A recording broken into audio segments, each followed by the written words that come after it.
Coming in at number 10 today is Ultron. How can you really pass away if you were never technically alive to begin with? Over time, Ultron has definitely taken on more squishy bodies, like when he became half Hank Pym, but for the most part, Ultron as a villain has been pretty much entirely unkillable, if you could even describe him that way. A large part of this has to do with his program transmitter. Located in his head cavity, the program transmitter can project Ultron's entire 3.2 terabyte memory and personality system into some computer systems. He can beam part or all of his programming into remote locations, such as computers or alternate robotic bodies, and has used this ability to create and control entire armies of himself, to move himself into other bodies if he's destroyed, and he's even used it to implant directives into his own creations to rebuild Ultron if he is ever actually destroyed. But that alone is a pretty hard thing enough to do, because normally Ultron's outer shell is made entirely of adamantium, one of the strongest metals in the entire Marvel universe. On top of that though, Ultron is almost always improving himself, upgrading his body, programming, and abilities, while also spreading his influence further and deeper into the cosmos. Number 9. The One Below All. The One Below All is a relatively recent addition to the comics, but the idea of the entity isn't, as we have known about the One Above All for a while, and his mere existence begs the question of who inhabits the opposite side of the spectrum. Thanks to the Immortal Hulk storyline, we now know it is utterly terrifying. He resides in the below place, and his power has been manifesting itself for decades in the form of gamma mutates like the Hulk. In the story, we do get brief glimpses of what could actually happen if the embodiment of destruction and nothingness were to be set loose on the multiverse. Basically, the One Below All completely takes over the body of the Immortal Hulk, and using this body, he brings an end to the current version of the multiverse, destroying literally everything and everyone over billions of years, including the very essence of life and the multiverse itself. So that when the multiverse is rebirthed into its new version, it is the last time it can truly even happen. With the Hulk / One Below All / Breaker of Worlds consuming everything to grow to a massive planetary scale, wiping out all of existence. But thanks to some time/reality traveling bugs, this does not come to pass, but it could, and that's all you need to know. Number 8. Apocalypse. If it wasn't for his goal of mutant domination and evolution, Apocalypse would vaporize the X-Men whenever he wanted to, and even if that wasn't how he did it, he has the capacity to wipe out the X-Men in a whole handful of ways. For starters, Apocalypse is what is called an external. These are beings, mostly mutants, who are immortal, share a psychic connection, and who can revive themselves. So he can just never be permanently taken down, and he has been around for about 5,000 years. Apocalypse's original mutant ability was to be able to control his own molecular structure, but over time, with the mentality of survival of the fittest, he has enhanced his abilities and even gained new ones through the use of celestial technology, celestial armor, and at least 2 techno-organic viruses. He can do a lot with his molecular manipulation, including heal himself and turn his limbs into simple melee weapons, but also technologically complex weapons like plasma cannons. But I think the most impressive thing he can do is consciously and subconsciously grant himself a huge amount of mutant powers at will. That makes him too much for most heroes to handle already, and we haven't even talked about his celestial energy manipulation, his psionic abilities, or any of his countless horsemen of the apocalypse, all of whom were given power boosts by this unstoppable mutant. Number 7. Maestro. The Incredible Hulk has certainly been through the ringer in his decorated career, but few versions of the character are the living embodiment of that fact, like the Maestro. An alternate version of Bruce Banner from an apocalyptic future, the Maestro is far more intense and complex than his Earth 616 counterpart. The best way to describe Maestro is to say that he is basically a smarter, older, villainous version of Dr. Bruce Banner with all the powers and abilities of the original, but with a touch more nuclear radiation. Now, I don't know if you know, but the Hulk is actually immortal. As a gamma mutate with a connection to the below place, Bruce Banner and Hulk learned he possessed the ability to commandeer his own recovery rate. One time, Hulk had been pulled apart and put into several different jars, only to literally compel his own body to come back together by sheer force of will. The Hulk, and by extension Maestro, is capable of regenerating damaged or destroyed areas of his entire body with much greater speed and efficiency efficiency than any of us can do. The Hulk was also able to systematically regenerate his internal organs and tissues, and was also able to literally rip off a large fraction of his own head, allowing it to completely regrow. The Maestro himself was able to molecularly rebuild his own body after being atomized. The Hulk has survived to be the only living human being left on the entire Earth in Hulk the End, so immortality for this guy is a big old checkmark. In at 6, Mephisto. Yes, Mephisto is actually in this list. Your theories were right this time. Mephisto, an extra-dimensional demon, presides over a fiery pocket dimension he refers to as Hell, or Hades. However, it differs from the actual Christian concept of Hell, which is governed by Pluto in Greek mythology. Like Hades is governed by Pluto in Greek mythology. It's a separate thing, okay? Mephisto strategically labels his realm as Hell to capitalize on the belief of, you know, God, the devil, all of that stuff. So he's creating himself in the illusion of just absolute evil, which is, yeah, it's a good marketing strat. It's like the Blair Witch of demon marketing. His appearance typically resembles just a traditional demon, but it remains uncertain whether it's actually what he looks like or if this is just something that he throws on when he's going to the ball because, you know, he's like, oh yeah, I'm the devil, so I'm gonna look like a devil. He also accepts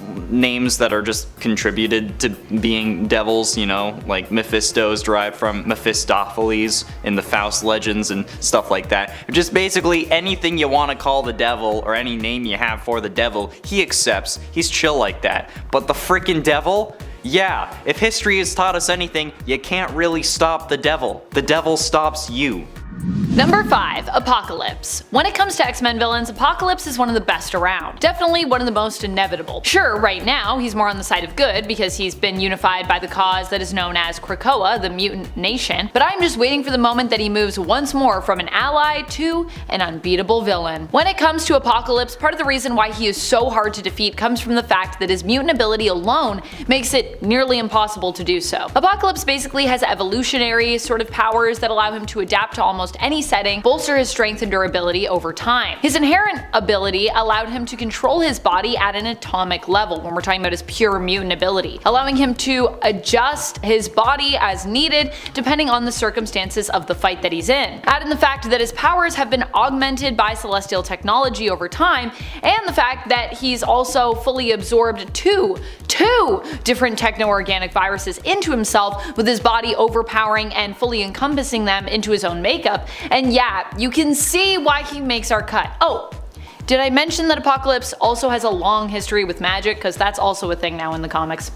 In 4, Carnage. When the Venom symbiote came to rescue its host Eddie Brock from jail, it left an asexually produced offspring behind. That spawn then bonded to Cletus Cassidy, who was a renowned serial killer in the Marvel Universe, through a wound in his hand, merging with his blood and becoming red and black in color. Now going by the name Carnage, Cletus returned to, you know, being a serial killer, but this time with superpowers. Yeah, he's a recurring enemy, and quite the deadly one at that, okay? Eventually Carnage fought Spider-Man, and Spider-Man was defeated, realizing that Carnage was just another symbiote. Though he called on Venom to help, and then they were able to defeat him. But like still, okay, he had to get his enemies to help to defeat Carnage. That's weird. Spider-Man later also used loud noises to defeat both of them, but like that's just kind of a cheap shot in my opinion. But thanks to Cletus' psychopathic tendencies and the fact that he was created on Earth, he has more abilities than his father. A lot more.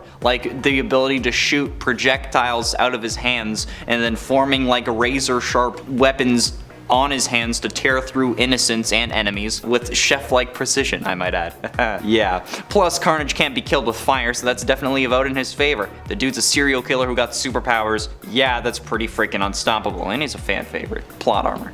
Number 3. Dark Phoenix. Probably the worst villain around and one of the most powerful ones out there has to be Dark Phoenix. The Phoenix Force is an interesting character entity because when it operates in a hero role, it's actually one of the most powerful forces of good in the cosmos. But with the ultimate power of the Phoenix also comes the temptation to lose control to it and turn dark. When this does happen, you are looking at a power that is epic enough to end all worlds and threatens to bring the very universe to its knees. Really, it all lies in the host that the Phoenix Force takes. The cosmic entity itself is really neither good nor bad on its own. But once someone becomes corrupted by its darker side, good luck trying to stop them or control them. In most cases, you have to hope that the Force either leaves the host of its own will and moves on to someone else, or that the person chooses to sacrifice themselves to protect others and regains enough control to even be able to do that. But ultimately, in at number 2, Green Goblin. Speaking of how many times will they come back from the dead, after gaining heightened strength, intellect, and regenerative abilities thanks to the formula that he took to become a goblin, Norman Osborn survived being impaled by his glider, but you know, no one knew. Escaping the morgue, he concealed his identity and evaded capture to flee to Europe. And then he comes back, because of course he does, he's freaking the Green Goblin, and then his secret gets exposed to the world. But despite this, he ends up getting captured and imprisoned, but then manages to escape again. And then during the last jailbreak, S.H.I.E.L.D. apprehended him near France and then returned him to his highly secured cell now, initially held in the raft. Norman continued to grapple with the goblin in his brain, but he ends up escaping again. You know the drill by now. He was secretly moved to a special containment center where he encountered the father of Colmere, but like, come on, okay? He ends up escaping every single freaking time because he's the Green Goblin and he's Spider-Man's like most famous villain and he's like the most iconic one. So yeah, they're not gonna kill him off or they're not gonna permanently stop him because he's such a moneymaker. Are you kidding me? Half of the people who went to see No Way Home went to see No Way Home because of the Green Goblin. You know I'm right.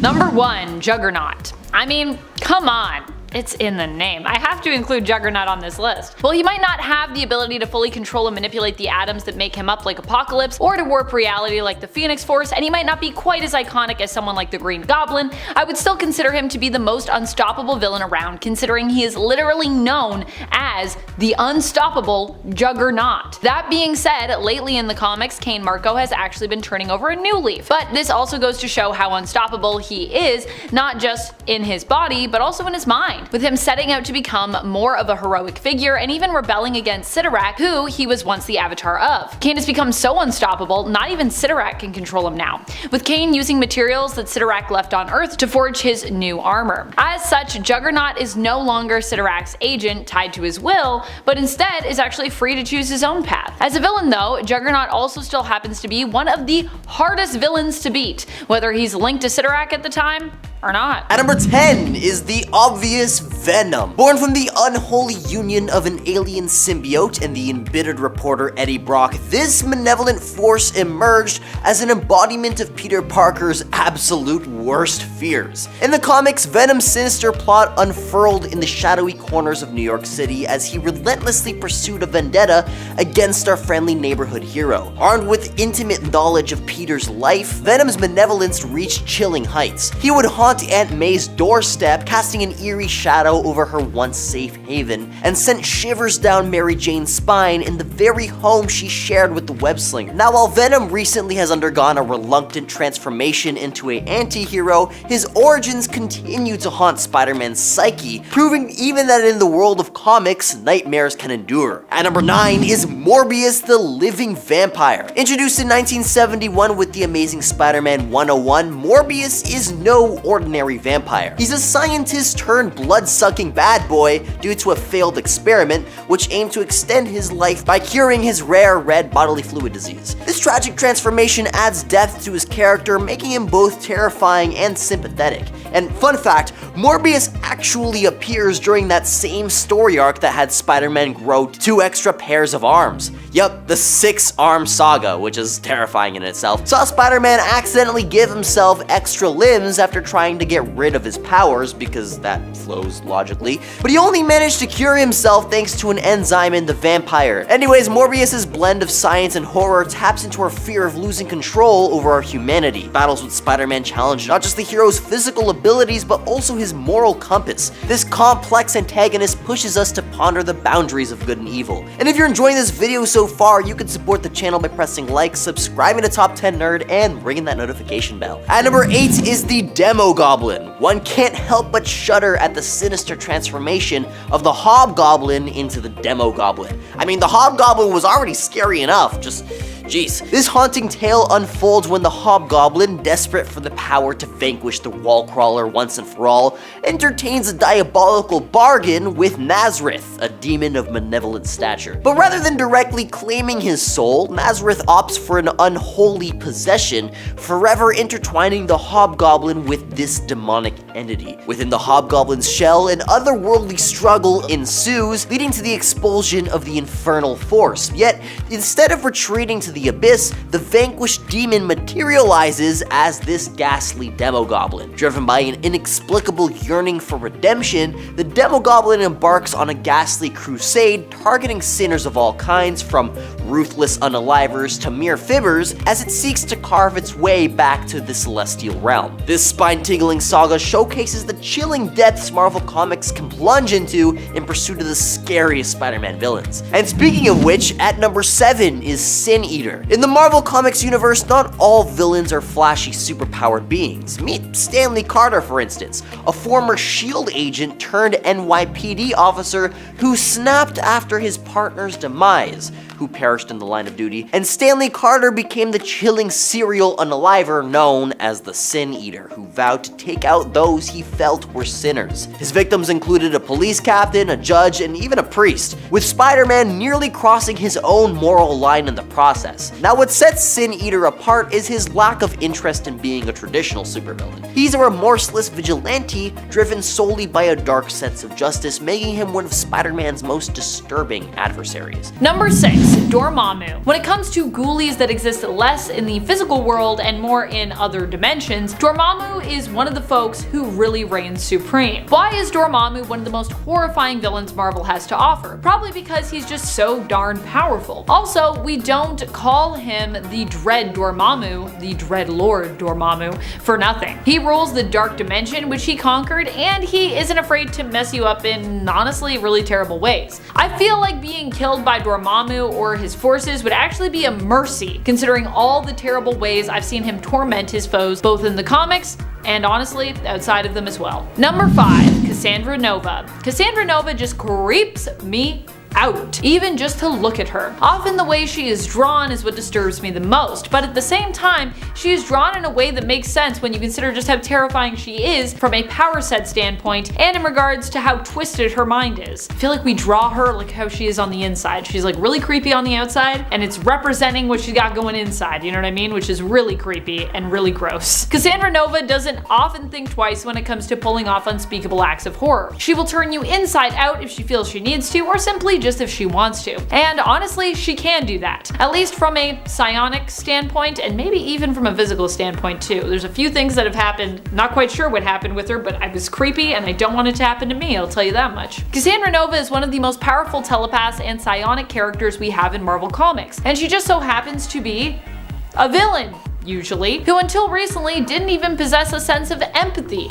So, this has led her to slaughter millions without even batting an eye. In fact, she's probably less likely to blink and more likely to stare intently while she does this, as she laughs maniacally afterward. Number 4, Galactus. Have you seen Galactus? I don't think I need to justify why he's so scary. So instead, I'm just gonna talk a bit about the time that he took on Dazzler as one of his heralds. This was also a pretty scary time for me as a reader, because during that whole issue, during that whole story, I was wondering if Dazzler would ever get to go back home to Earth to continue to pursue her career as a singer. Seriously, when Dazzler goes on these wacky adventures in the comics, I'm always left worrying about if she's missing singing gigs back home. I'm like, is there a concert going on right now? Like, will she ever recover her career? No, but in all seriousness, Galactus is scary not just because he is gigantic, though honestly there is also that pretty terrifying, especially scary for those who have megalophobia, a fear of gigantic things. He's also scary because in many ways he is inevitable. Although I believe Galactus is still currently deceased in the comics, it has been implied and stated on multiple occasions in the past that his existence is necessary for the cosmos to be in balance and continue on forward, implying that even when he's gone,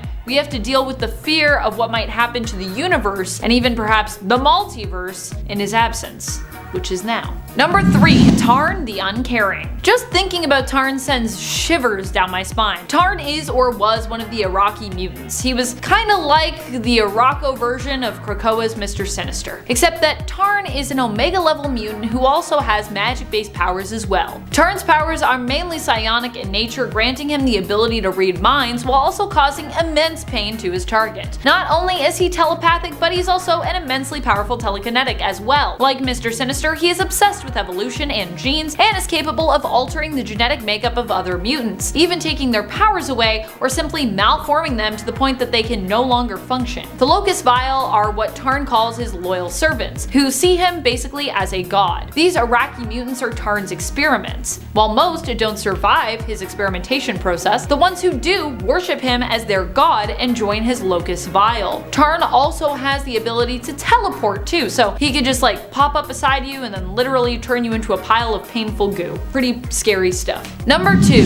Null. Null is basically the biggest, baddest symbiote around. Yeah, you thought Venom was scary? You thought Carnage was scary? Well, I mean, you're right. Both of those symbiotic characters are pretty scary. But without Null, neither would even exist, so think about that. Null is the god of symbiotes and also wields a symbiotic army complete with symbiotic dragons as well. I mean, yeah. Number 1. The Many-Angled Ones, aka Marvel's version of the Elder Gods. Or at least one of their versions, I would say. What could be scarier in any reality, honestly? Yep, Marvel also has their own Elder Gods who have been known sometimes as the Many-Angled Ones. What do the Many-Angled Ones get up to? Well, when they invade the reality known as Earth 10011, they warp it into something horrifically twisted. After they have influenced and invaded this reality successfully, death is eliminated and life runs rampant and unchecked, with many prominent figures in this reality pledging themselves to the Many-Angled Ones. And if you think that eliminating death would be a good thing,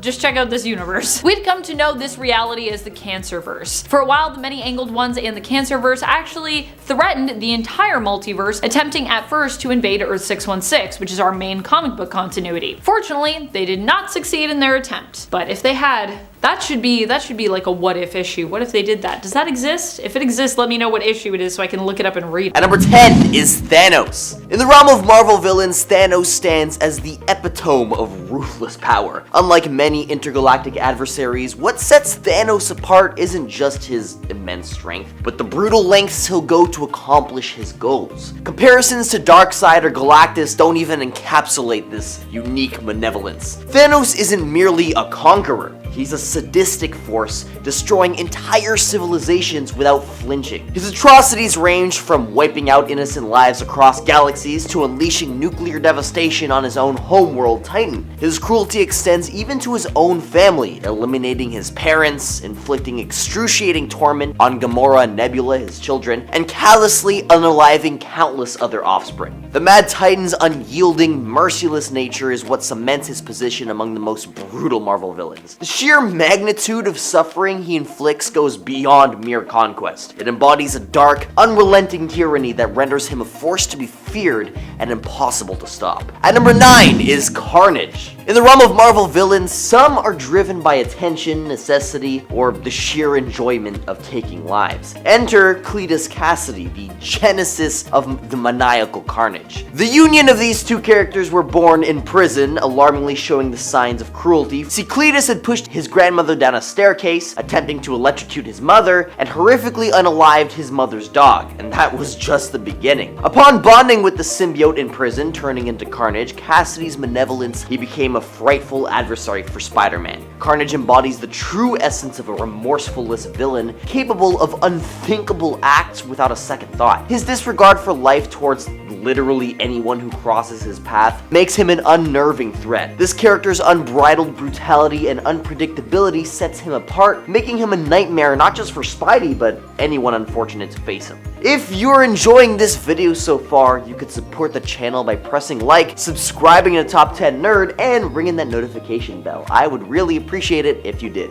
At number 8 is Kang the Conqueror, a formidable force in Marvel's villainous realm. He embodies the essence of unyielding power and strategic brilliance. This figure, hailing from a distant future, stands as a testament to relentless domination. His insatiable thirst for conquest and war has shaped his identity. Clad in battle-ready armor, Kang doesn't merely orchestrate conflicts, he actively engages in the fray, demonstrating his prowess as a skilled combatant. He targets the Avengers, Earth's mightiest heroes, not merely for conquest, but to prove his superiority. His elaborate schemes serve as a testament to his cunning intellect, yet at his core, Kang relishes combat. He's not merely about outsmarting his adversaries, he craves the raw thrill of testing his strength against the best. Kang's relentless pursuit of victory and the unyielding desire to assert his dominance make him an uncontainable force, a figure whose brutal prowess remains an unrelenting threat to all who oppose him. At number 7 is Green Goblin. Brutal Marvel villains like the Green Goblin stand out for their relentless schemes and emotional impact on superheroes, and Norman Osborn as the Green Goblin showcased an unmatched level of villainy by orchestrating Gwen Stacy's tragic demise, creating an event that scarred Spider-Man emotionally. This act solidified the Green Goblin as Spider-Man's most formidable adversary, inflicting profound psychological torment on the Wallcrawler. His manipulation from the Clone Saga to causing Peter Parker to be the unwitting catalyst in Gwen Stacy's fall emphasizes the depth of the Green Goblin's cruelty. Notably, even when compared to other antagonists like Dr. Octopus, it's the emotional toll that the Green Goblin inflicts that makes him stand out. The intricacies of the emotional trauma inflicted upon Peter Parker by the Green Goblin's actions illustrate the unparalleled impact of this brutal Marvel villain. Number 6. Chthon. Doctor Strange is one of the few who is strong enough to actually fight against Chthon. For those who are not familiar, Chthon is often attached to Scarlet Witch in Marvel Comics and is a demonic elder god, one of the oldest entities in the Marvel Universe. He is the one who is often believed to have granted Scarlet Witch her chaos magic abilities and has been known from time to time to possess Wanda as such, using her as his host. Doctor Strange is an immensely powerful magic user and is actually one of the few who can resist Chthon's influence and avoid becoming Chthon's mindless puppet. Strange has fought against Chthon many times, including when Scarlet Witch was possessed by Chthon during Secret Empire, with Strange being the one to actually free Wanda from Chthon's influence. Number 5. Nightmare. Nightmare is one of Doctor Strange's first ever villains. In fact, the first ever Doctor Strange villain in terms of comic book appearances. Nightmare made his first appearance alongside Doctor Strange, who also made his debut appearance in issue 110 of Strange Tales, released back in April of 1963. What makes Nightmare a villain to be feared? He plagues his victims using nightmares, reveling and finding power in their fear. Nightmare has been known in the comics for palling around in the past with the equally, if not more terrifying, baddie, Shuma-Gorath. Nightmare is also in essence immortal. As long as people dream, he will continue to exist. He is the ruler of the Nightmare Dimension, one of the splinter realms of the Dream Dimension, and is actually considered to be the most powerful of the Splinter Realms rulers. Number 4. Shuma-Gorath. Shuma-Gorath is one of the Great Old Ones, and many-angled ones, basically a Marvel version of an Elder God. Like Dormammu, he is also known to be one of the Lords of Chaos, although it's been kinda unclear throughout the comic lore as to whether there truly are multiple of those, or just one Lord of Chaos, who kinda like continues to be renamed throughout history. The many-angled ones are known for being one of the oldest kinds of entities in the Marvel Universe. Shuma-Gorath has returned to Earth many times and set up as a god there, being worshipped even on Earth before the sinking of Atlantis, where he demanded blood sacrifices. That's how you know he's evil and he's scary.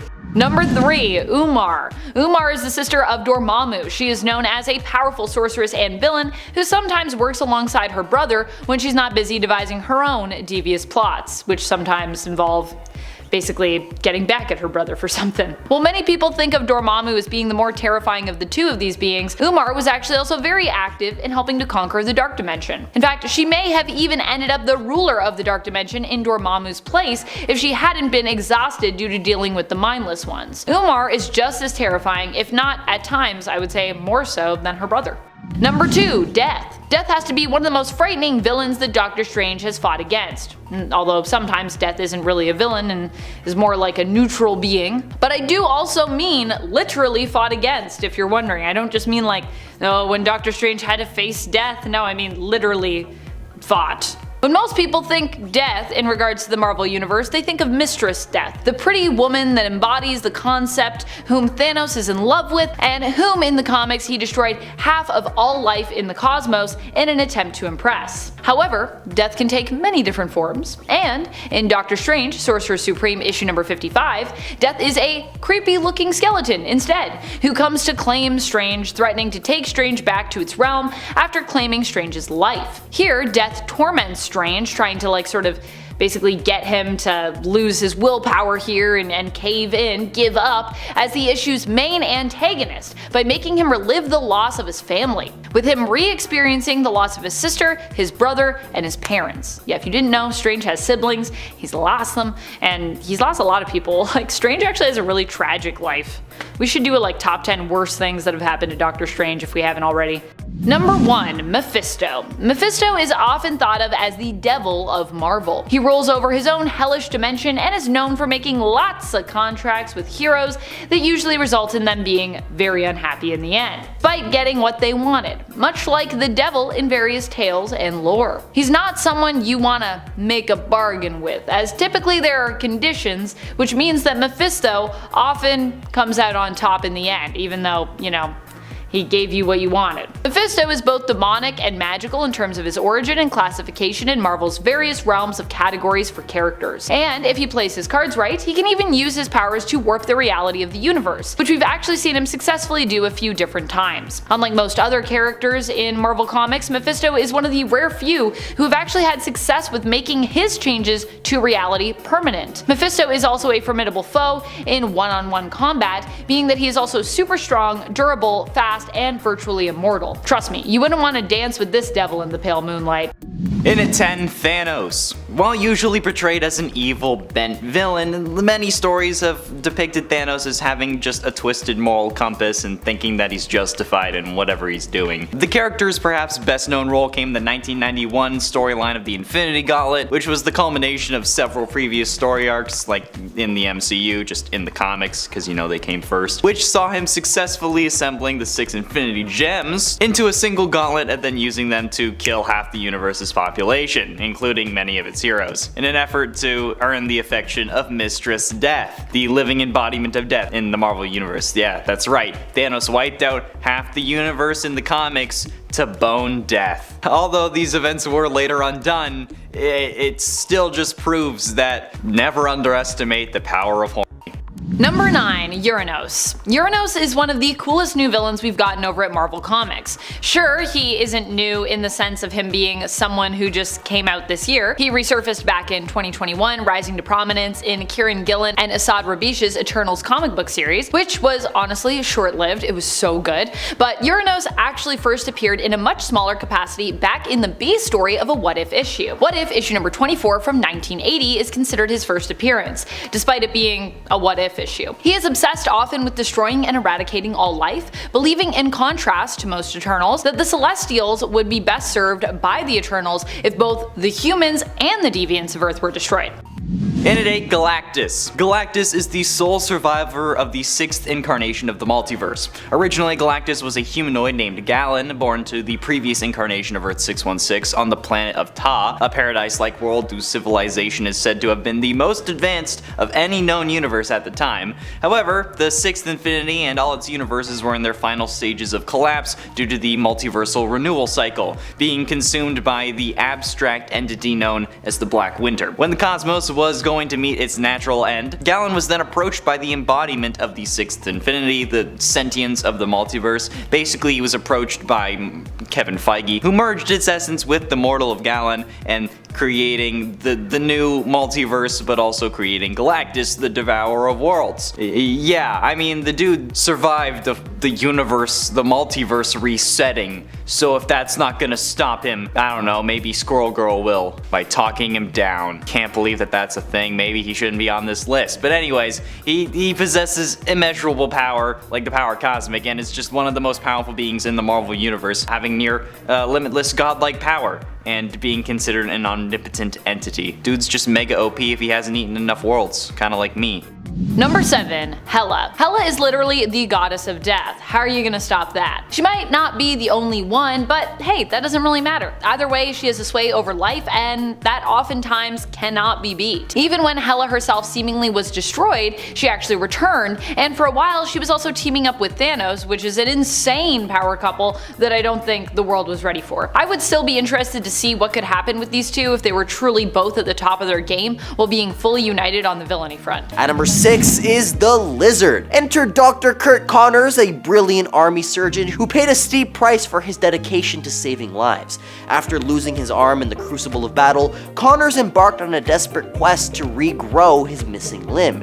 And his solution? A serum rooted in the DNA of reptiles, a decision that would forever change his destiny. The consequences were chilling. The serum transformed Connors into the grotesque Lizard, a hulking reptilian menace devoid of self-control. With his psyche imprisoned, Dr. Connors became a nightmarish force of nature, leaving destruction in his wake. Though Spider-Man made an antidote to quell his reptilian rampage, the specter of the Lizard continues to haunt Dr. Connors, persisting as one of Spider-Man's most poignant and terrifying foes. At number 5 is Vermin. Edward Whalen, a genius geneticist who endured a harrowing upbringing under the cruel hand of his father, but ultimately Edward's brilliance would serve as the catalyst for his descent into the abyss of villainy. It was a sinister alliance with Baron Zemo and Primus that sealed his gruesome fate.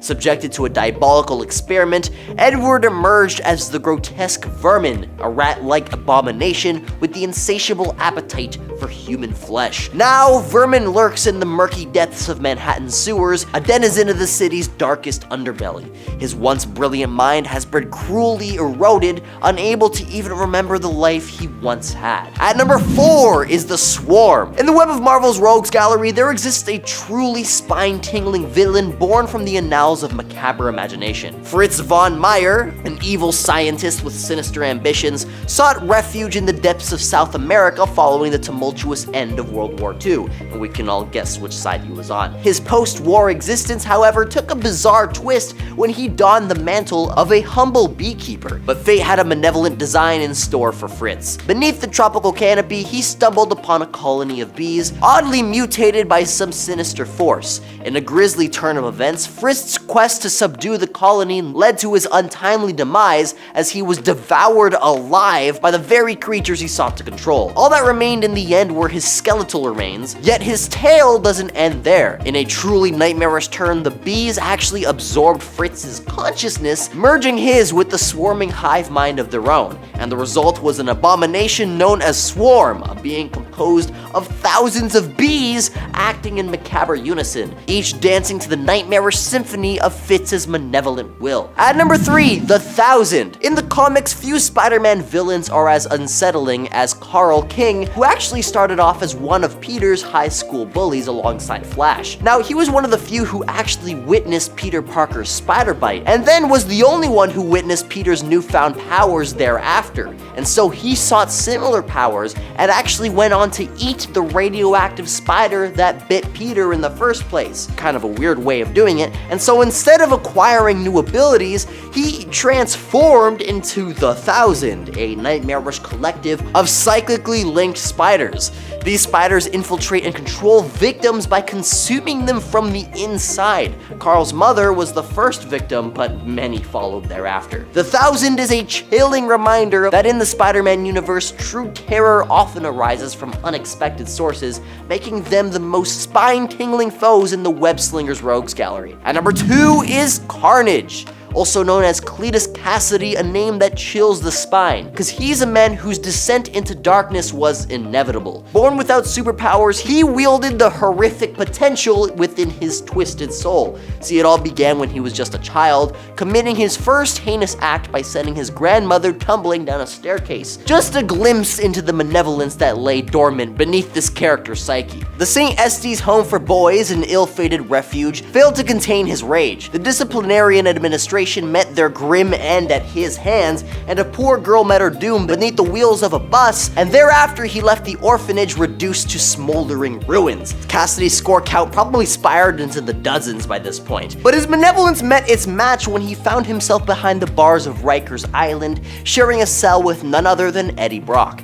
Venom's chaotic escape left an indelible mark as a fragment of the symbiote left behind by Venom had merged with Cassidy, birthing none other than the monstrous Carnage. From then on, the nightmare had only begun, unleashing a new terror upon an unsuspecting world. And at number 1 is Green Goblin. In the annals of Marvel Comics, few villains send shivers down the spine quite like Norman Osborn, unwitting creator of the maniacal Green Goblin. A quest for strength and intellect led to a catastrophic incident, granting Osborn great power but also shattering his sanity. As the Green Goblin, Osborn became not just Spider-Man's nemesis, but a threat to the entire Marvel universe. His reign of terror left a grim trail of casualties, none more tragic than the unaliving of Gwen Stacy, Peter Parker's main love interest, which was a cold-hearted act just to torment Spider-Man. The Green Goblin's unpredictability, cunning, and ruthlessness make him one of Marvel's most enduring and fearsome foes, a chilling reminder of the darkness lurking in Spider-Man's world. Number 10, The Maker. The Maker is one of the creepiest villains out there, but at the same time, he also seems like one of the saddest as well, at least at the beginning of Ultimate Invasion. And honestly, there are undertones of that throughout, I would say, the Ultimate continuity for him. Who is The Maker? He is the version of Reed Richards who we normally know as Mr. Fantastic, who hails from the reality of Earth 1610, known as the Ultimate or Ultimates reality. What makes him so scary? Perhaps the realization that Reed potentially makes an even more formidable villain than he does a hero. He's like Reed without the moral code. I mean, he is Reed without the moral code. That's literally who he is. And friends, before I move on to our next spot on this list, if you love what we do here at Top 10 Nerd, be sure to show us you love us by clicking that subscribe. And make sure you have that bell on so you don't miss out on any of our good old nerdy notifications. Number 9. Reavers. Over the years, the Reavers have become scarier and scarier as a group of villains. Initially, the Reavers were members of the Hellfire Club, in a way belonging to the Hellfire Club's elite team of bodyguards, their own personal militia known as the Hellfire Knight. After being taken by Mojo and repurposed, they were turned into cyborgs, who have become more and more horrific as the years have progressed in terms of their appearance. The Reavers would go on to become affiliated with Spiral, Lady Deathstrike, and of course, Donald Pierce. Initially, they just look like eccentric 80s and 90s villains, but in the modern age, they look more like mad science experiments gone wrong, with the weapons that they wield becoming integrated with their own bodies, a part of that. Before, they were some of my favorite comedic relief in terms of comic book villains, and now they're more like nightmare fuel. Number 8. Mistress Death. What is one of the greatest fears that most people have? Death, of course. The end of life and the journey into the unknown. I think we're the most afraid of death because we just don't really know what comes next. It is the end of something, which honestly already tends to scare us humans, just the idea of something ending, but it also represents a massive change for us, moving from the realm of the living to the non-living, and whatever comes after that, if anything does at all. Hence, Mistress Death has to be one of the most terrifying villains we have at Marvel Comics. Now, granted, Mistress Death isn't really a straight up villain. She's less of a villain and more of like a concept. Everything must die, and we've also seen what the world would be like without her doing her job. See Marvel's Cancerverse. Yeah, not so pretty. But at the same time, the idea of death still scares us, and although she isn't really taking life maliciously, it's easy to see her as a villain when she preys on the fears of so many in the Marvel multiverse, and the fears of us as readers in the real world too. Number 7. Malice. When it comes to Malice, I think the reason why she scares me so much is my fear of possession. I just think of Malice taking over people's bodies, making heroes perform as they normally would not, and I'm honestly terrified of that. Malice has been a few different people in the comics, and I'm not sure if we've ever really clarified if they were the same entity or not as some of the other Malices that we've had. There is Malice as in Alice McAllister, who can exist as a purely psionic being and has done so in the past, possessing various X-Men members such as Lorna Dane, Psylocke, and even Storm for a time. And there is Malice as in the darker persona of Susan Storm, the Invisible Woman, which takes control of the Invisible Woman and who apparently was made manifest during the Psycho Man's attack on New York. Pretty sure these are two separate entities, but I think it's also really interesting that they both kind of like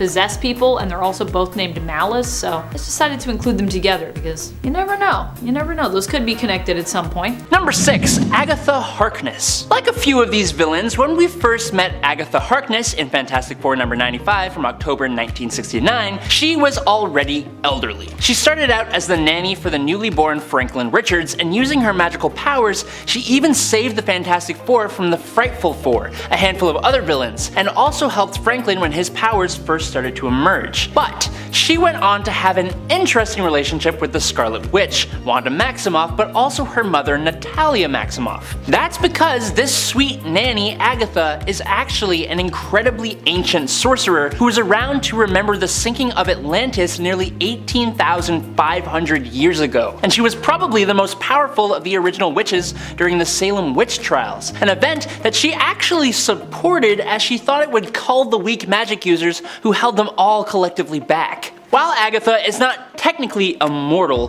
her use of magic coupled with her extended lifespan has made her basically the same thing. Number 5. Kang the Conqueror. Kang is a little bit of an interesting pick for this list as he totally can be stopped and has been multiple times. Thanks to the advanced time period he comes from, Nathaniel Richards has an increased lifespan, making him look like 40 years old when he's actually 70 years old. That's fine, that doesn't make him unstoppable or immortal. What makes him immortal is a couple of things. For starters, as most people know, Kang has a huge relationship with time. A version of this guy exists at almost all moments of the time stream, and not just one version of him, as there have been Kangs from different universes that have shown up as well. So not only can Nathaniel Richards show up at any point in the time stream in any of his numerous identities that all have their own long history, but his alternate universe versions are almost always set to make an appearance in his place. And then, on top of that, until recently, Nathaniel had the ability to transfer his consciousness to another body whenever he did actually pass away. So, yeah, he's kind of immortal. Number 4. That Which Endures. That Which Endures is basically like a bacteria. All the way back at the very beginning of life,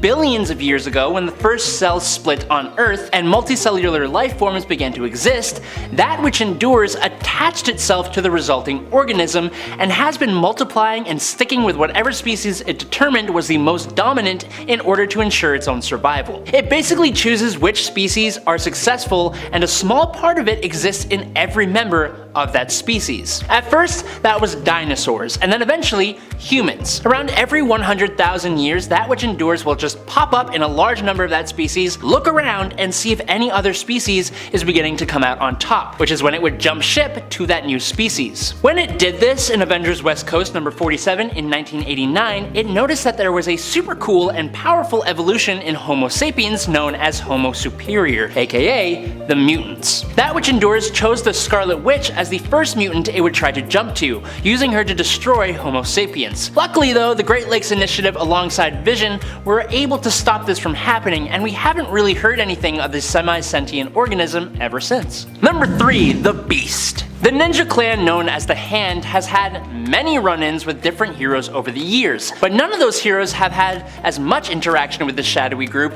as Daredevil. His mentor, Stick, and his sometimes girlfriend, Elektra, have history with the clan as well, and he's never been particularly fond of them. But when he seemed to secure control over the clan, he decided to put their skills to good use. He moved them to Hell's Kitchen and started up a headquarters and prison known as Shadowland. He changed the Hand into what he thought was a force for good, but as his time with the Hand went on, he seemed to be the one who was changing, becoming more aggressive and drastic with his methods of crime fighting. He started to butt heads with other heroes and even became responsible for the passing of his adversary, Bullseye, again. Now it turns out that this brutal new Daredevil was actually being possessed by an ancient demon called the Beast, who is the source of the Hand's mystical powers and has been the reason the clan was as morally dubious as it is. Daredevil was secretly manipulated by the Snake Root, a small faction of the Hand that worshipped the Beast. They manipulated Daredevil into undergoing the ritual of the Black Flower. So when Daredevil removed the problem of Bullseye from existence, it completed the ritual and the Beast possessed him and corrupted the people of Hell's Kitchen until Iron Fist exorcised the demon from that. Number 2. Uranos. As you might be able to gather from their name, Eternals are, well, eternal, meaning they are immortal, and some of them are scary powerful. The Eternal known as Uranos first ever appeared in Marvel What If number 24 in September of 1980, in a story that explained the origins of the Eternals. In this story, Uranos is trying to convince his brother, Kronos, that the Eternals should use their massive amounts of power to just take over the world. He believed the Eternals would best fulfill their duties if they exterminated both the deviants and the humans on Earth, all life outside the universe as well, and imprison the Celestials, but his brothers, Kronos and Oceanus, luckily disagreed, sparking the Eternals' civil war. The war culminated in his defeat and banishment to the planet Uranus. Surprise though, this isn't what actually happened. The Uranos who was banished to another planet was actually a clone of the real Uranos who was banished to the exclusion, as he tied his own passing to the destruction of Earth, meaning if he goes, we all go. Which is why he was sent to the exclusion, only able to leave an hour at a time at the discretion of the Prime Eternal. Most recently, Uranos was used by Druig to wipe out a massive amount of the mutant population when a war between the Eternals and the mutants broke out. And finally, in at number 1 today is Shadow King. Amal Farouk was a pretty nasty mutant that Charles Xavier had a run-in with in Cairo way back in the day before he started the X-Men. Amal attacked Xavier and then tried to convince Charles to partner with him in his nefarious ways. Luckily, Charles refused, challenged Farouk to a psychic duel, and won, which seemed to take Farouk's life, and he moved on to create the X-Men in order to combat evil mutants in the world like Farouk himself. What no one knew until about 150 issues later is that Farouk was actually merged with a multiversal manifestation of the dark side of human consciousness who had been possessing various individuals since the dawn of human history,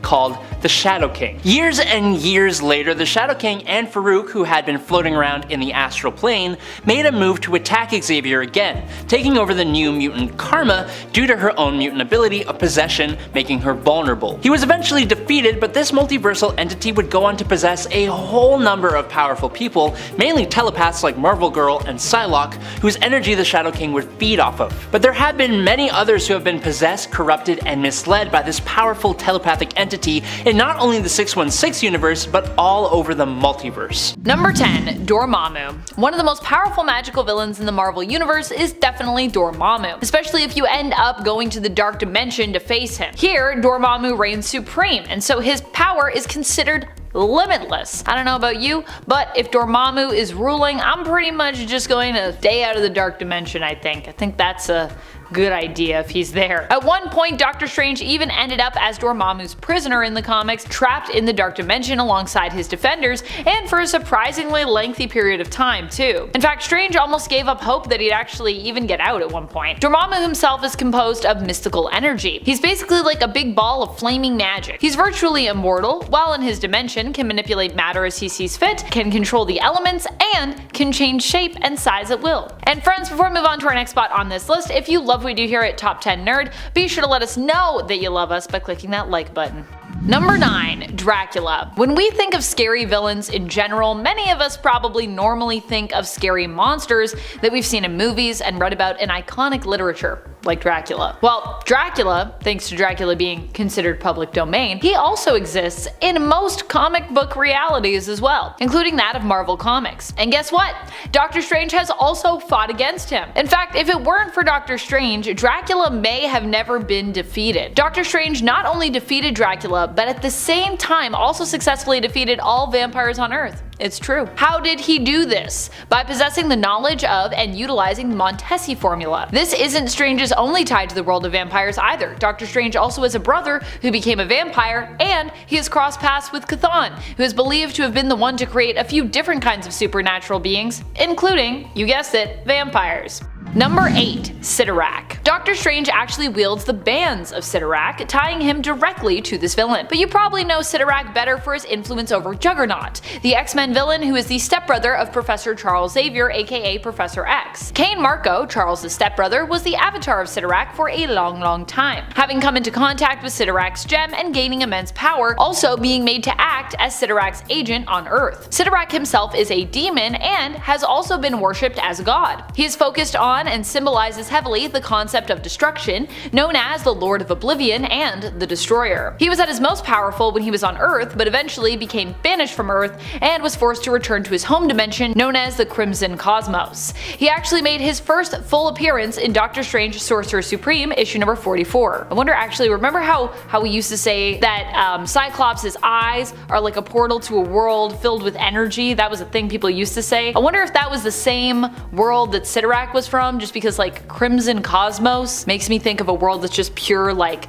red energy. I don't know if that's what it's like in Sidorak's dimension, but that's a headcanon that's in my mind now, so. Number 7. Three Mothers. Death of Doctor Strange is an overarching story and miniseries that really has it all. It has drama, mystery, romance, heartbreak, and of course, lots of horrifying moments to just round it all out. The story delivers on what the title promises, the death of Doctor Strange. After his death, it is revealed Strange had some fail-safes in place to help him actually solve his own murder. A past version of Strange appears and ends up hot on the trail of solving his own murder with the help of magical allies such as Wong and Clea. We're also introduced to the Three Mothers, villains who live to feed another possibly even more terrifying entity who's actually their own master, known as the Peregrine Child. Number 6. Null. Null existed long before even the Celestials in the 6th incarnation of the multiverse, where he existed in basically nothingness. But when the Celestials created the 7th multiverse, Null was mad that he got woken up. So he created the all-black Necro Sword and beheaded a Celestial. For this insane feat of power, he was banished to another void of nothingness where he improved on the sword and eventually broke out into the universe, taking out various gods until he lost the Necro Sword after being defeated by a mysterious god of light. Null then goes on to make more and more symbiotes. Yes, the symbiotes like Venom and Carnage, who all share a hive mind under the control of Null himself. These symbiotes, who are all terrifying in their own right, eventually rebel and imprison Null inside the symbiote homeworld,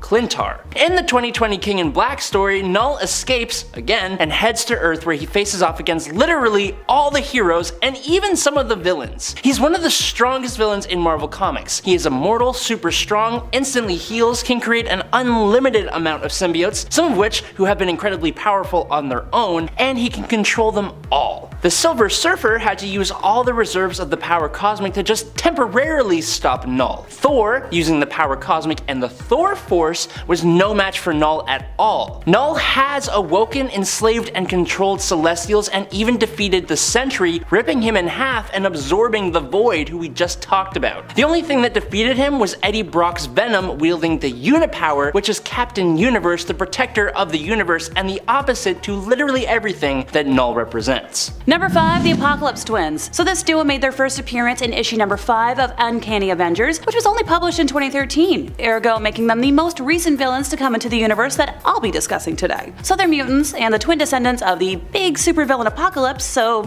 yay! Being bad comes pretty honestly to them. Okay, technically their real names are Uriel and Iman, and they were initially created by writer Rick Remender and artist Olivier Coipel, but Apocalypse Twins does sound infinitely cooler. So they were raised by Clan Akaba, a cult dedicated to their dear dad, which aimed to bring about the return of the powerful mutant leader. In terms of specific scary powers, Uriel possesses the ability to manipulate and transmute organic matter, including the power to heal and create life, while Iman has time manipulation abilities, allowing her to see into the future and alter the time stream.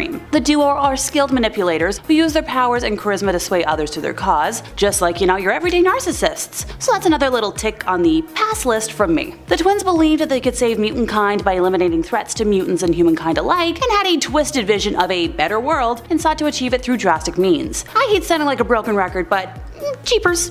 Look, a perfect world does not exist when created by force. In terms of, the hell they've unleashed specifically on the Avengers, they created a team of the 4 Horsemen of Death to execute their plans and clashed with the Avengers and the X-Men, leading to a major conflict known as the Ragnarok Now storyline. The storylines involving the Apocalypse Twins had lasting repercussions in the Marvel Universe, affecting relationships among mutants and superheroes. Their parentage plays obviously a very significant role in their menacing presence. As the offspring of Apocalypse, one of the most powerful and iconic villains in Marvel history, their genetic lineage implies an inherent potential for immense power and malevolence. Number 4. Chthon. Chthon stands as one of the most powerful demons in existence in Marvel Comics, and his ancient origins make him comparable to the very archetype of evil itself. He predates even the likes of Mephisto and is often regarded as the closest embodiment of the devil in demonology in Marvel Comics. Chthon and his Ngarai once ruled over Earth until they faced an assault by the angel Lucifer, an event that occurred long before Lucifer's rebellion against heaven and his ascent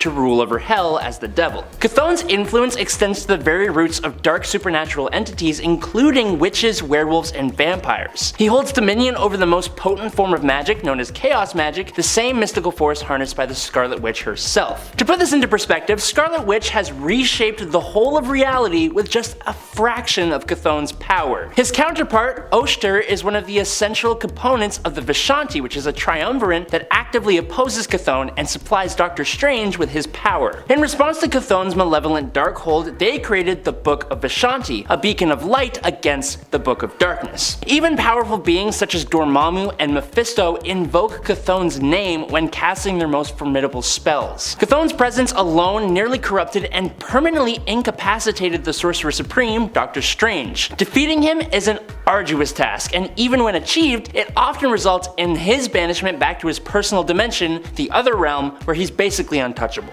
Number 3, Korvac. So Michael Korvac, commonly known as Korvac, first appeared in issue number 3 of Giant-Sized Defenders back in 1975. Created by writer Steve Gerber and artist Jim Starlin, Korvac is quite the complex character with a unique and powerful storyline. He started as an ordinary human computer technician, but underwent a transformation after encountering the Badoon, an alien race. This transformation granted him incredible powers, including, energy manipulation, telekinesis, and matter transmutation, making him pretty near godlike in terms of abilities. Yikes! Korvac possesses nearly limitless powers, including, once again, the ability to manipulate reality itself. He's also not only physically powerful, but incredibly intelligent. Driven by a desire for order and perfection, he embarked on a quest to reshape the universe according to his own vision. While his motives weren't purely evil, the way he pursued them brought him into conflict with the Avengers, ergo how he earned a spot on our list today. One of his most notable storylines, which was the Korvac Saga, is a pivotal moment in Marvel Comics history, since it challenged the Avengers on multiple levels, both morally and physically, and had pretty far-reaching consequences. Once again, Korvac's godlike powers, intelligence, and the existential threats he posed to the entire universe made him a pretty memorable villain. His character is a great example of how complexity and moral ambiguity can add depth to a supervillain, making him more than just, a one-dimensional antagonist. Number 2,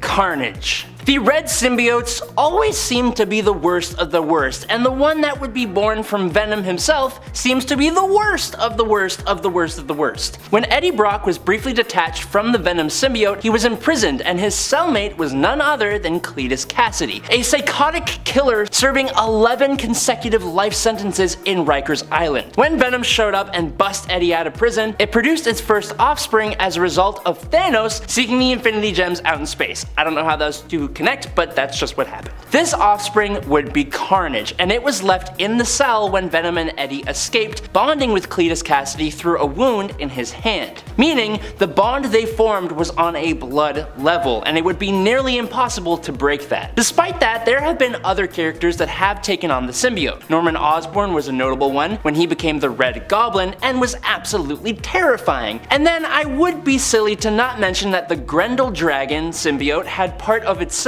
merge with Carnage to create an incredibly terrifying version of the symbiote known as Dark Carnage that absolutely put up a hell of a fight against Venom and others. Now, Carnage is back yet again, and he is reaching a level of power that puts him on the cosmic map as he is constantly upgrading himself with all kinds of tech and magic to be able to face Eddie Brock, who has become the King in Black of the symbiote race. Number 1, Thanos. Created by writer and artist Jim Starlin, Thanos made his first appearance in Iron Man issue number 55 back in 1973. He's known for his distinctive appearance and is a towering purple-skinned alien with a heavily muscled physique and deep-set glowing eyes. Yeah, that makes sense. Thanos is obsessed with the concept of death and seeks to impress Mistress Death, a personification of death in the Marvel Universe, and visually speaking, I can't blame him for wanting to impress her. To gain her favor, he often engages in grandiose and destructive acts, including seeking to wipe out half of all life in the universe. Thanos possesses a vast array of superhuman abilities, including super strength, durability, and agility, not to mention mention that he's highly intelligent and a strategic mastermind. Despite being a villain, he exhibits moral complexity and genuinely believes that his actions are necessary for the greater good, even if they involve mass destruction. The level of delusion there might just be what scares me the most. Oh, and tiny thing, Thanos also poses a cosmic level threat to the entire universe, since his plans often involve consequences on a cosmic scale, making him a particularly dangerous foe.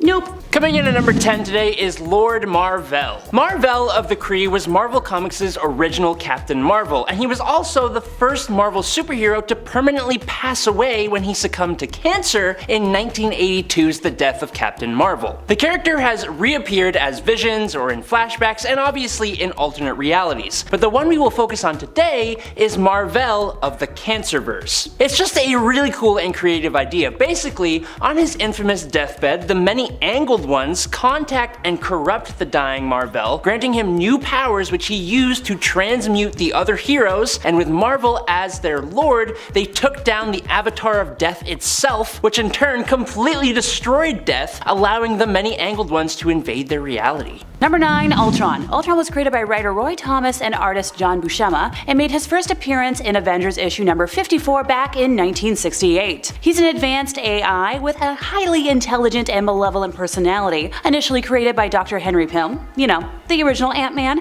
As a peacekeeping robot, Ultron eventually gained sentience and became obsessed with the idea of eliminating humanity, viewing it as the root cause of conflict and suffering in the entire world. He possesses superhuman strength, an incredibly high level of intelligence, durability, and the ability to upgrade and improve himself, making him a very scary villain by my view of things. As an artificial intelligence, Ultron has the ability to control and manipulate advanced technology, and often creates armies of robotic drones called Ultron Sentries to carry out his plans, with his primary goal being to replace humanity with an entire race of robotic beings he calls Ultronics. Now, unlike many villains who have, human motivations or emotions, Ultron's cold, calculating nature, devoid of human empathy or conscience, makes him particularly chilling. Once again, he views humans as inherently flawed and disposable. Outside of just the comics, the possibility of a real-life Ultron raises existential questions about the potential dangers of creating advanced AI and the consequences of unchecked technological progress, which is something that terrifies me on a regular basis. Overall, Ultron's combination of intelligence, ruthlessness, technological prowess, and his lack of human qualities contributes to his reputation as a genuinely scary and memorable villain in the Marvel Universe. Number 8.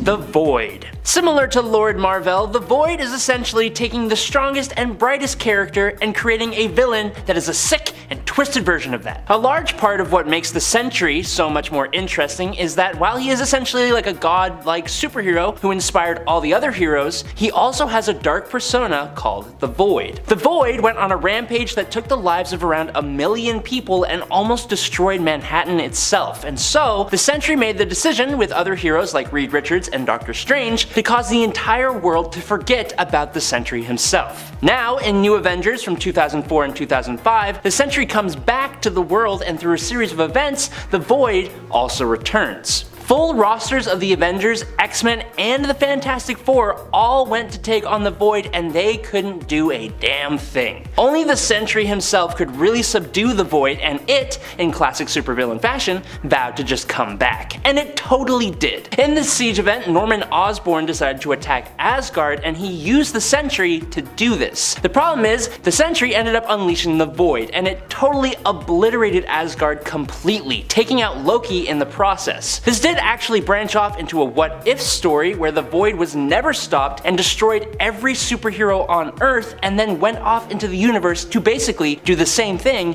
everywhere else. Number 7. Dracula. This might be my vampire-loving bias coming into play, but I think the way Dracula is portrayed in the Marvel Comics is quite scary, and that's coming from someone that's usually more enamored with him than scared by him. Hey, to each their own. So Dracula is a prominent character in the comics, and he's portrayed as, the classic vampire figure. So the classy vampire made his first appearance in Tomb of Dracula in 1972, which was created by writer Marv Wolfman and artist Gene Colan. This comic series, along with many other Marvel horror titles of the era, contributed to the resurgence of interest in horror comics. Now, he's based on the classic Bram Stoker depiction of the centuries-old vampire, cursed with immortality and supernatural powers. Like many traditional vampires, Dracula possesses superhuman strength, speed, agility, the ability to hypnotize and control the minds of his victims, transform into a bat or other creatures, and has an aversion to, the usual sunlight, garlic, crosses. He can also regenerate from most injuries, except for those inflicted by wooden stakes, through the heart, or exposure to sunlight. Dracula is often portrayed as the lord and ruler of Earth's vampires, commanding a vast army of followers and seeking to expand his dominion over both the human and vampire worlds. Now, Dracula has clashed with numerous Marvel superheroes over the years, and these confrontations often involve battles against his little minions as well. If that isn't scary enough for you, Dracula's curse of immortality is deeply unsettling, since, he can't be killed by any conventional means. As a vampire, Dracula feeds on the life source of the living, and his ability to hypnotize and control the minds of his victims adds quite the psychological dimension to the fear he instills. Hey, loss of free will and autonomy is a terrifying concept. One notable encounter occurred in the storyline Avengers 185 and 86, published in 1979, when Dracula targets the Avengers after becoming obsessed with the Scarlet Witch. And I can't say I blame him for falling in love with her. Granted, his attempt to make her his bride leads to quite the confrontation. At number 6 is the evil Hulk from Age of X. In Age of X, the X-Men had found themselves entrenched in a never-ending battle against their extinction, defending their last mutant stronghold against the mutant-hating Avengers. This era reshaped the Avengers into a government-backed mutant hunting unit where Dr. Bruce Banner, involved in mutant experiments, inadvertently underwent a horrific transformation. The Hulk's tragic metamorphosis, triggered during a mutant sterilization experiment gone awry, resulted in a devastating loss of control. His uncontrollable rage led to the brutal demise of his colleagues and even his fiancée, fueling an intense animosity towards mutants for some reason. Unbeknownst to many, his role in the Avengers was a last-ditch strategy, if they failed, a plan that led to his demise when he attempted to unleash a chemical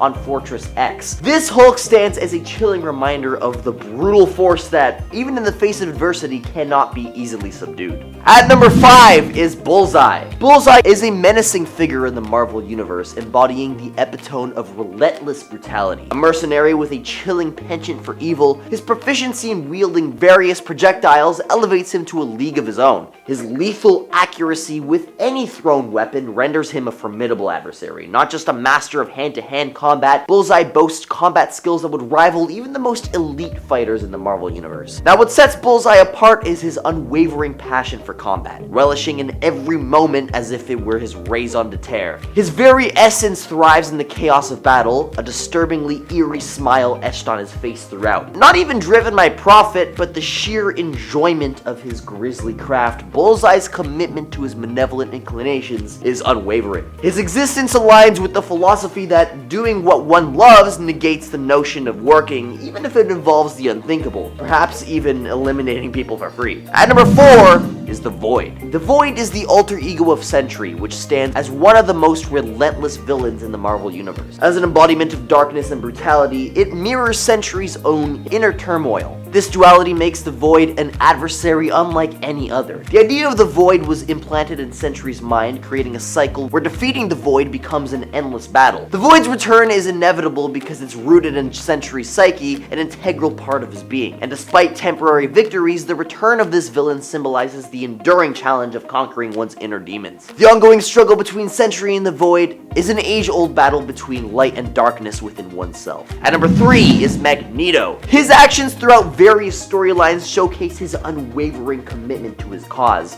often through brutal and unforgiving methods. The iconic Fatal Attraction storyline demonstrated his sheer power as he forcibly removed the adamantium from Wolverine's skeleton, an act that showcased his capacity for extreme brutality. And throughout his history, Magneto's vengeful nature has led to devastating consequences. From attacking San Francisco with mutant unaliving sentinels to sinking Soviet submarines in response to governmental insolence, his actions highlight the extremities to which he's willing to go for his beliefs. The Brotherhood of Evil Mutants, an embodiment of his antagonistic approach, contradicts the very idea of peaceful coexistence Xavier aims for within the X-Men. And in instances like the House of M, his rash actions led to the tragic loss of countless lives, such as against his own son Pedro. One of the most chilling instances demonstrating his mercilessness was when he gruesomely used just a paperclip to inflict fatal injuries on a scientist who resisted his interrogation. At number 2 is Sabretooth. In the world of Marvel, Sabretooth stands as a relentless nemesis to say the least. Fish's history with the X-Men is a testament to his brutal nature. Notably, his vendetta against Wolverine is particularly savage. Sabretooth's actions extend beyond direct assaults on Logan, often targeting those closest to him, inflicting intense emotional and physical pain. A chilling example is Sabretooth's twisted tradition of attacking Wolverine on his birthday, rooted in a tragic event where he unalived Logan's partner, Silver Fox. The psychological torment doesn't stop there either. He orchestrated events that led to Wolverine tragically having to end his own son's life. Manipulation and cruelty define Sabretooth's character, making him an adversary not just in physical prowess, but also in psychological warfare. There is literally no act too morally scummy for Sabretooth. And at number 1 is Venom, a character both feared and adored.